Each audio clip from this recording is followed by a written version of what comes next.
पत्नी में, पुत्र में, घर में, धन में आसक्त होकर के हर्षित मत होइए, ये सब छूट जाएंगे। इस संसार में किसी को नहीं टिकना, सबको जाना है। इसलिए हे भाई, उद्दंडता नहीं, मनमानी आचरण नहीं, प्रभु का आश्रय लेकर धर्म आचरण करते हुए नाम जप करो, जीवन का परम मंगल हो जाएगा। उपासक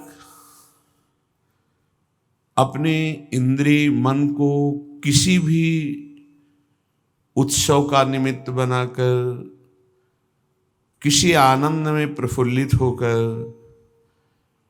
या किसी विक्षेप को प्राप्त होकर कभी किसी विषय को स्वीकार न करे। बहुत ध्यान से सुनना, एक दिन की छूट तुम्हारे जीवन भर के लिए वो संस्कार रूप में फांसी बन जाएगी। ऐसी जगह आपको फंसा देगी, निकलना मुश्किल हो जाएगा। फंसना सहज है, निकलना मुश्किल है।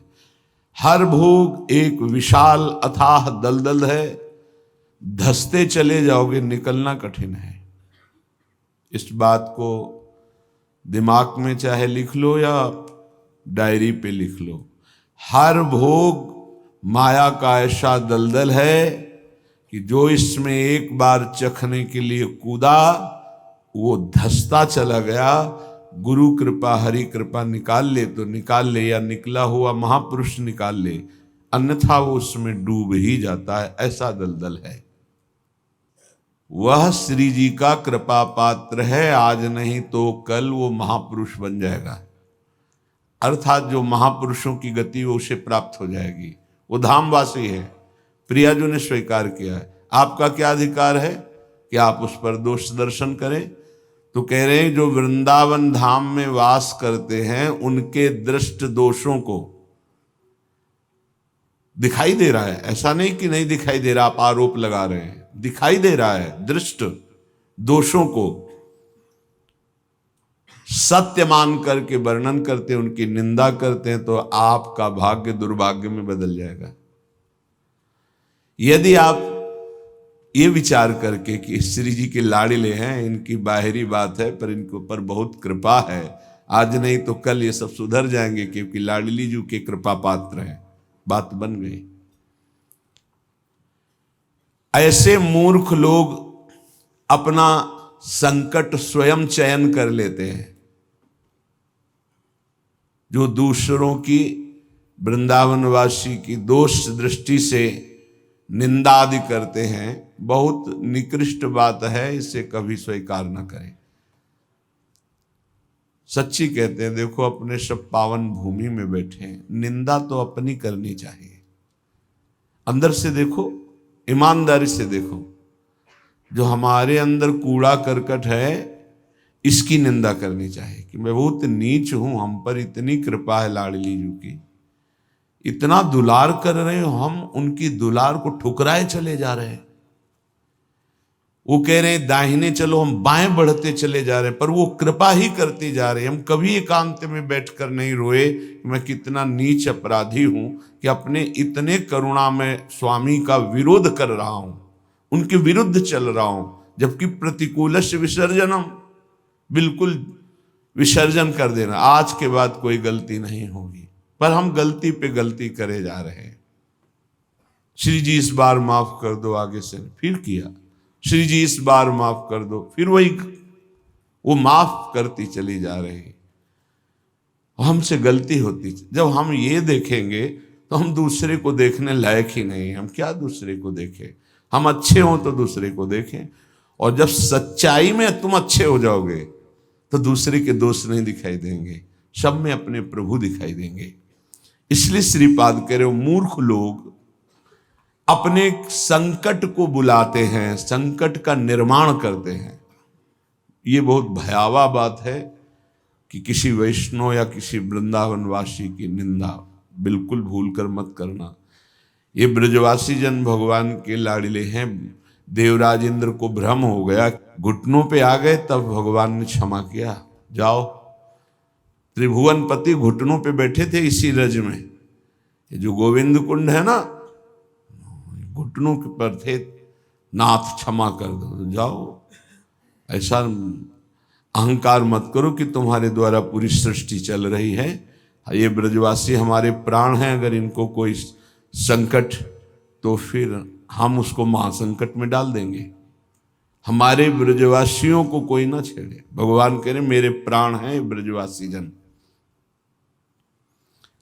देवराज इंद्र से ज्यादा नाराज नहीं हुए। कारण जानते हो?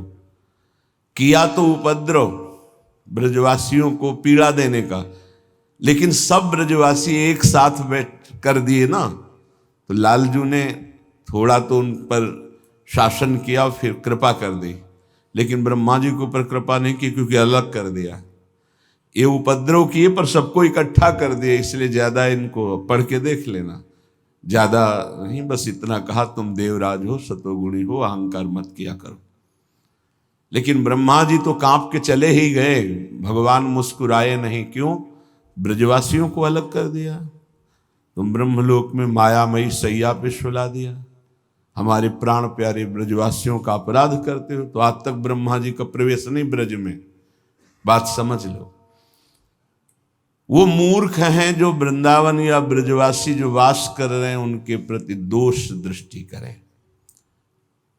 12 वर्ष में तो सिद्ध हो जाता है, 21 वर्ष में क्यों नहीं परिवर्तन हुआ जी? गलती तो जब हमारी गलती, तो हम दूसरों को क्यों दोष दर्शन करने वाली वृत्ति से देख करके निंदा करें, उनका अपमान करें? हमारे अंदर खुद इतनी ये गलत है, तो तुम क्या कर रहे हो? तुम भी तो गलत हो जो दूसरों का दोष दर्शन कर रहे हो। परमार्थ कहता है किसी के भी ना दोष देखने ना गुण देखने, सब में भगवत भाव देखना। संसारी पुरुष क्रिया देखता है, परमार्थ का पथिक कारण देखता है। कारण श्री हरिवंश भनम, क्रिया नहीं देखता है। क्रिया देखने वाला संसारी होता है। श्रीपाद कह रहे वो मूर्ख लोग संकट की स्वयं रचना कर देते हैं। अच्छा, ये कोई पाप नहीं है कि क्षय हो जाएगा तो आप मुक्त हो जाएंगे। ये अपराध है, वैष्णव अपराध। ये तभी क्षय होगा जिस वैष्णव से अपराध मना है उससे क्षमा याचना हो जाए, नहीं तो, या फिर आपको पता नहीं तो गुरुदेव क्षमा कर दे, जाओ कोई अपराध नहीं। तो अखंड मंडलाकारम व्याप्तम चराचरम, गुरुदेव सब में व्याप्त है, हर अपराध क्षमा कर सकते हैं वो। गुरुदेव अगर कह दे जाओ कोई अपराध नहीं, तो कोई अपराध नहीं। गुरु महिमा बहुत बड़ी है। मंत्र मूलम गुरु वाक्यम, मोक्ष मूलम गुरु कृपा। हर अपराध से मुक्ति के लिए गुरुदेव है। गुरुदेव मुझे पता नहीं क्या अपराध बन गया, लेकिन है कोई अपराध, क्षमा कर दो। उन्होंने कहा जाओ कोई अपराध नहीं, तो पूरी सृष्टि का अपराध क्षमा हो जाएगा। गुरुदेव में ऐसी सामर्थ्य, वो भगवान का साक्षात कृपा वपु हैं। कभी किसी को ऐसा महसूस हो तो अपने गुरुदेव भगवान से क्षमा मांग ले। अगर नहीं पता चलता कि किस वैष्णव का अपराध बना है तो गुरुदेव से क्षमा मांग ले। श्रीपाद कह रहे हैं ऐसे व्यक्ति हमारे चाहे प्राण संकट में पड़े हो, कभी समीप ना आवे, मैं इनका दर्शन न करूं और इनका संभाषण न सुनूं। जो संतों की, ब्रजवासियों की, वैष्णवों की, भगवत भक्तों की निंदा करते हैं, ऐसे लोग हमारी दृष्टि में ना आवे, कभी हमारे कान में इनकी आवाज ना पड़े, और कभी प्राण संकट होने पर भी मैं इनकी सेवा स्वीकार ना करूं। क्योंकि ऐसे लोगों का विषय सेवन करना, दिया हुआ भोजन पाना, या उनके पास बैठना, या उनकी दर्शन करना, इस सारे साधन को हास्यास्पद बना देते हैं। उपहास योग, अर्थात कुछ नहीं रह जाता जो ऐसे लोगों का संग करता है। अपराध नहीं, निंदा नहीं होनी चाहिए, बहुत सावधान। पूज्य श्री चंद्रशेखर बाबा जी महाराज वो कहते थे कि ब्रजरज, ब्रजलता और ब्रजवासी, इन तीन से श्रद्धा बिगड़ गई तो बात तुम्हारी बनेगी नहीं। उनके श्रीमुख के शब्द थे कि तुम रेगिस्तान में वास कर लो तो तुम्हारा कल्याण हो सकता है, लेकिन ब्रजवासी, ब्रजरज, ब्रजलता, इनका अपमान अपराध करोगे तो वृंदावन में तुम्हारा कल्याण होने वाला नहीं है।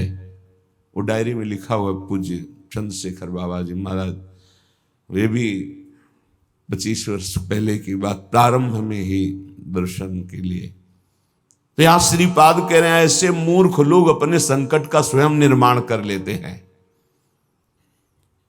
किसी भी विषय में क्यों ना हो, जो वृंदावन वासियों की निंदा करते उनका मैं दर्शन न करूं, कभी कभी संभाषण न करूं, कभी दिया हुआ कोई पदार्थ या विषय सेवन न करूं। उपासक को सावधान रहना चाहिए। अपना काम बनाने आए हो कि तुम यहां सृष्टि सुधारने आए हो?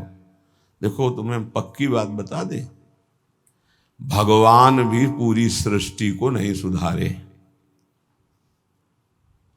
जब अवतार लिया तो जो भगवान की शरण में हुए, सन्मुख हुए, उन्हीं का उद्धार हुआ। ध्यान रखना, चाहे काम से, चाहे द्वेष से, चाहे राग से, चाहे भक्ति से, कैसे भी अवतार के समय जो भगवान से जुड़े वो परम पद को प्राप्त हुए। भगवान के अवतार के समय हम लोग भी होंगे, कीड़ा मकोड़ा, दीमक, चींटी चीटा जो बने होंगे, तो हमारा उद्धार नहीं हुआ। जो सन्मुख हुए, नाम जप किया, उन्हीं का उद्धार हुआ। ये बात पक्की समझ लो। तो भगवान अवतार लेकर के जगत मंगल के लिए आए, पर जो भगवान की शरण में हुए, सन्मुख हुए, उन्हीं का कल्याण हुआ। तो आज भी भगवान हैं, उनका नाम है, उनका रूप है, उनकी लीला है, ये उनका धाम है। जो सन्मुख होंगे, ठीक से चलेंगे, वो भगवान को प्राप्त होंगे। वो गुरु गुरु नहीं है जो अपने शिष्य को भगवत प्राप्ति न करा दे, मृत्यु के पास से छुड़ाकर अमर पद न प्रदान कर दे। वो गुरु गुरु नहीं। गुरु न सस्यात्, वो कैसा गुरु जो अपने शिष्य को भगवत प्राप्ति न करा दे। वो कुटुंबी स्वजन नहीं है जो भगवान के भजन में ना लगा दे। अगर भगवान का भजन नहीं करने देता तो जाके प्रिय न राम वैदे ही तजिए ताहि कोटि बैरी सम जद्यप परम सने ही। वही कुटुंबी है जो भगवान के भजन में लगा दे। जो भगवान के भजन में विघ्न पैदा कर दे, भगवान में ना लगने दे, वो हमारा कुटुंबी नहीं, वो हमारा स्वजन नहीं, वो हमारा करोड़ों वैरियों के समान है। पिता न सास्यात्, वो पिता नहीं है जो मुझे भगवान के मार्ग में ना बढ़ाए, बढ़ने से रोक दे। वो पिता नहीं। ये बड़ी उत्तम उपदेश वृत्ति भगवान ईश्वर। वही पिता है जो अपने पुत्र को भगवत प्राप्ति करा दे। सास्यात् जननी, वही मां है जो भगवान के चरणारविंद में अपने पुत्र की वृत्ति बढ़ावे। लेकिन आजकल तो माता पिता बालक को वही सिखाते हैं जिससे उदर भर जाए। 3 बातें, पेट भर जाए, अच्छे कपड़े पहन लो, खूब भोग भोगने को मिले, यही शिक्षा है। इतने केवल लक्ष्य है। कह रहे सास्यात् जननी न सास्यात्, वो पिता नहीं, वो माता नहीं जो भगवान की प्राप्ति कराने का उपदेश न करे, नाम जपने का उपदेश न करे, वो नहीं है माता पिता। दैवम न तत्स्यान्न, यद्यपि दैव बड़ा माना जाता है, पर वो दैव किस काम का जो हमें भगवान का भजन ना करने दे, विमुख कर दे। और सही बतावें, दैव कुछ है ही नहीं, हमारे कर्म ही हमारे दैव हैं। मानव जीवन मिला है इस दैव वाली बात को व्यर्थ कर देने के लिए। भजन करो इतना डट के, हर प्रारब्ध क्षीण हो जाए, हर कर्म भस्म हो जाए। दैव आलसी पुकारा, खूब नाम जप करो। कह रहे वो पाणी ग्रहण करने वाला पति नहीं है जो श्री कृष्ण की प्राप्ति करने में बाधा पहुंचा दे। जो श्री कृष्ण की प्राप्ति कराने का सहयोग दे वही पति है। जो संसार से मेरे को मुक्त करेगा वही गुरु, वही पिता, वही माता, वही भाई, वही स्वजन, वही पति, वही संबंधी, अन्यथा नहीं। बहुत हृदय संभाल करके अब सुनिएगा। निष्किंचनस्य भगवद भजनोन्मुखस्य पारम परम जिगमिशोर भवसागरस्य संदर्शनम विषयिणामथ योषितांच हा हंत हंत विषभक्षण मतोप्य साधु। ए साधु विरक्त,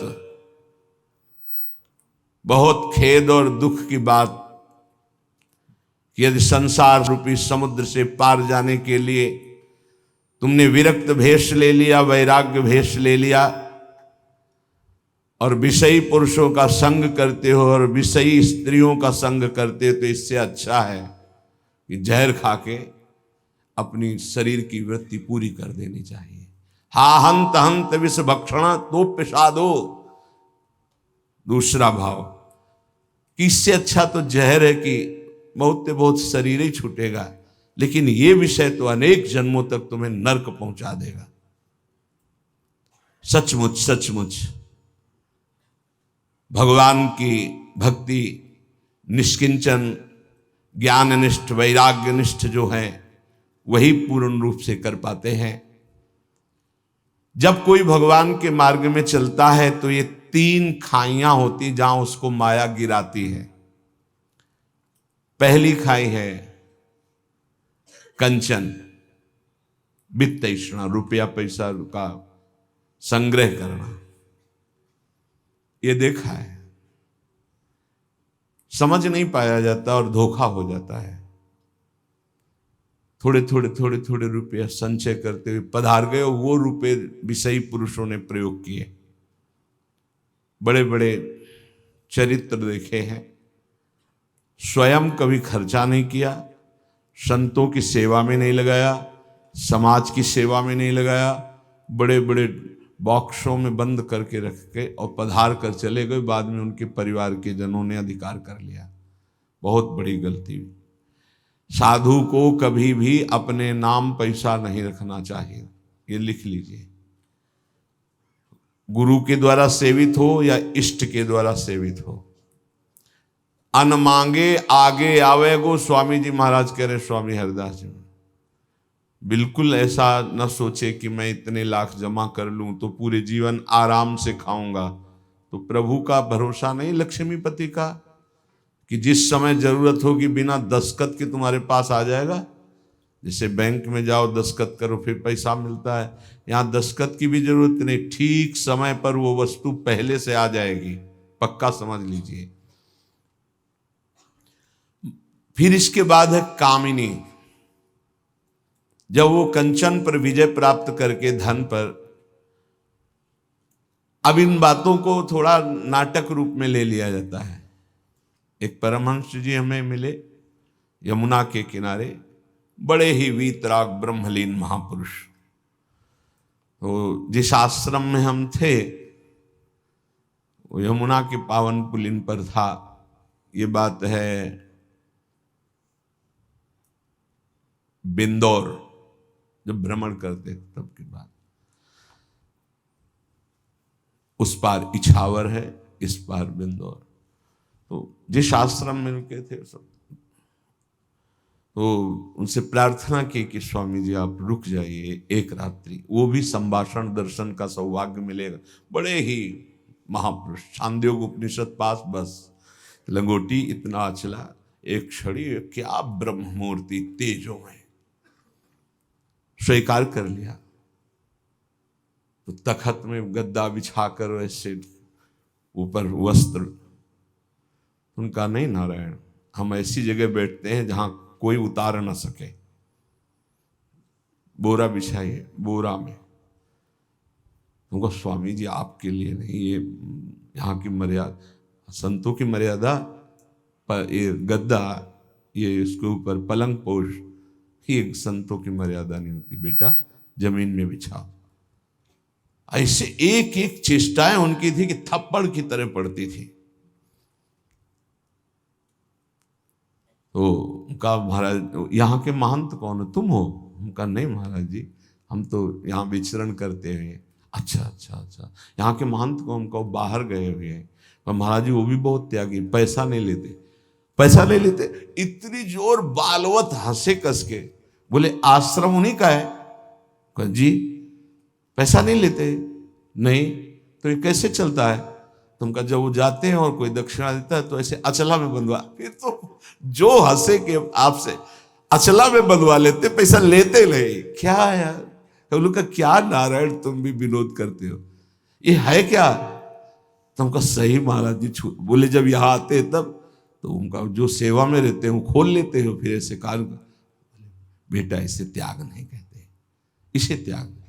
उसी दिन उनके साथ कई 60 किलोमीटर एक सांस में चलते थे, हमारी तो हालत खराब हो गई, पीछे भागते हुए। हमका स्वामी जी 3 दिन के आगे चौथे दिन नहीं चल पाए, ब्रह्माकार वृत्ति लिए कमंडल 60 किलोमीटर तक चल, न खाना न पीना न कुछ। कोई बोल दे स्वामी जी कुछ पालो तो पाले, नहीं बोले तो एकदम पुष्ट। क्या उनका स्वरूप उन्होंने मतलब जो 3 दिन साथ रहे, तो वैराग्य क्या क्या स्वरूप है, स्वरूप का क्या बोध है, कैसी अद्भुत उनकी ज्ञान निष्ठा। कैसा महापुरुषों का अगर एक क्षण भी संग मिल जाए तो जीवन का रंग बदल जाता है। 1 रुपया पास रहे और कभी भी किसी नगर में भिक्षावृत्ति नहीं करना, आकाश वृत्ति से जहां चल रहे हैं वही औकात। भारत की समस्त नदियों की 2-2 बार परिक्रमा हो गई, ऐसे महापुरुष। तो कंचन और कामिनी, कामिनी का तात्पर्य हर इंद्रिय संयोग से है और विशेषतर जनेन्द्रिय के संयोग से है। जब साधक क्रॉस करना चाहता है माया को, कंचन को क्रॉस कर गया, तो फिर कामिनी का आकर्षण जिस कोटि का महात्मा होता है, साधक होता है, जिस कोटि का, अगर वो मृत्यु लोक की किसी कामिनी से परास्त हो सकता है तो उसे भेज दिया जाएगा, नहीं तो फिर स्वर्गलोक और नहीं तो फिर ब्रह्मलोक। और जब यहाँ से लेकर ब्रह्मलोक तक के भोग उसे परास्त नहीं कर पाते तब रिद्धियां सिद्धियां, इसके बाद भगवत प्राप्ति। एक परीक्षा का क्रम है। फिर तीसरा है कीर्ति, मतलब पहले में ही जैसे 1 लाख चले तो पहले में ही बहुत मार के गिरा दिए गए कंचन में, फिर कुछ बचे तो कामिनी में, फिर जो बचे तो कीर्ति में। जो कामिनी कंचन कीर्ति तीनों को पार कर गया, तभी वो कहा गया को एक पाव भगति जिमि मोरी वृष्टि शारदी कहूं कहूं थोरी। जैसे शरद में कहीं कहीं वर्षा होती है, ऐसे कोई बिरला मेरा भक्ति को प्राप्त, वही बिरला जो इन 3 पर विजय प्राप्त कर लेता है। इनमें ऐसे सुखों का आकर्षण ब्रह्मा जी ने रखा है, कामिनी कंचन कीर्ति, कि ऐसा लगता है तो भगवान तो मिल ही जाएंगे। देख लेते हैं, कंचन तजना सहज है, सहज तिया का नेह, मान बड़ाई ईर्ष्या दुर्लभ तजनाए। आगे जो मान बड़ाई बहुत बड़ी मंजिल अच्छे अच्छे साधकों को गिरा देती है। चलन चलन सब कोई कहे, बिरला पहुंचे कोई। एक कंचन एक कामिनी दुर्लभ घाटी, 2 मार के गिरा दिया गया। एक कंचन एक कामिनी, ये लांबी तलवार आए थे हरिभजन को बीचे देने का। ये घाटियां वही नहीं पार कर पाता जो भगवत प्राप्त महापुरुषों का आश्रय नहीं लिए। यदि भगवत प्राप्त संतों का आश्रय लिए तो आराम से पार हो जाएगा, पता ही नहीं चलेगा कि घाटियां पार हो गए हम, पता ही नहीं चलेगा। त्याग और वैराग्य का यही स्वरूप है कि इन तीनों से बचे, कंचन कामिनी प्रणाम नमस्कार प्रतिष्ठा कीर्ति, इनसे बचे।